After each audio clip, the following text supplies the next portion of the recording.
Assalamualaikum warahmatullahi wabarakatuh. Perkenalkan, nama saya Telita Hamawati. Saya di sini akan mempresentasikan tugas saya yang berjudul metode inquiry.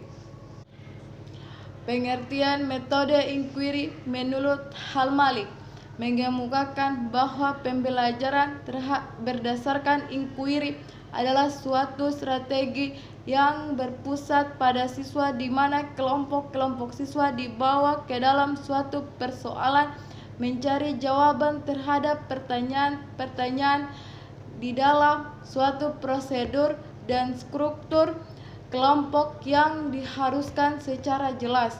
Strategi pembelajaran inquiry menekankan kepada proses mencari dan menemukan.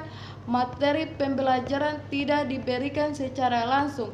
Peran siswa dalam strategi ini adalah mencari dan menemukan sendiri materi pembelajaran, sedangkan guru berperan sebagai fasilitator dan pembimbing siswa untuk belajar.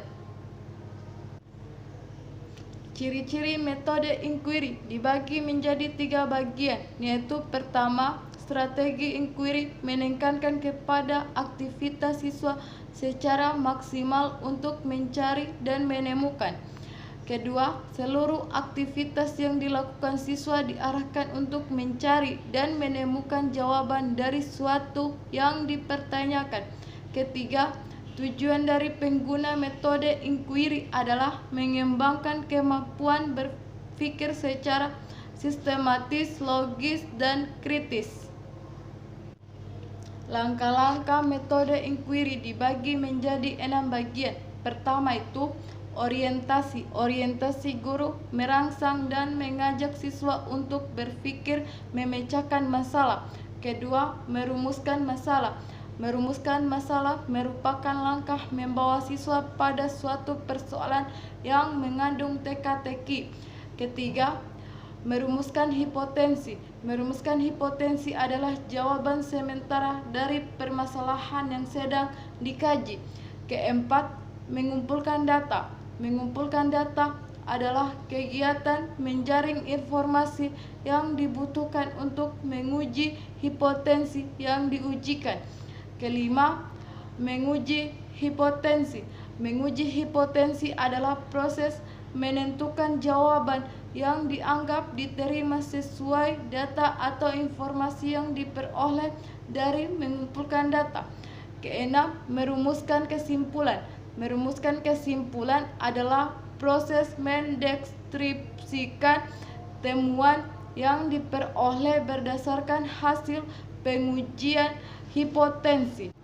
Kelebihan metode inquiry dibagi menjadi 4 bagian. Pertama, merupakan strategi pembelajaran yang menekankan kepada pengembangan aspek kognitif, afektif, dan psikomotor secara seimbang.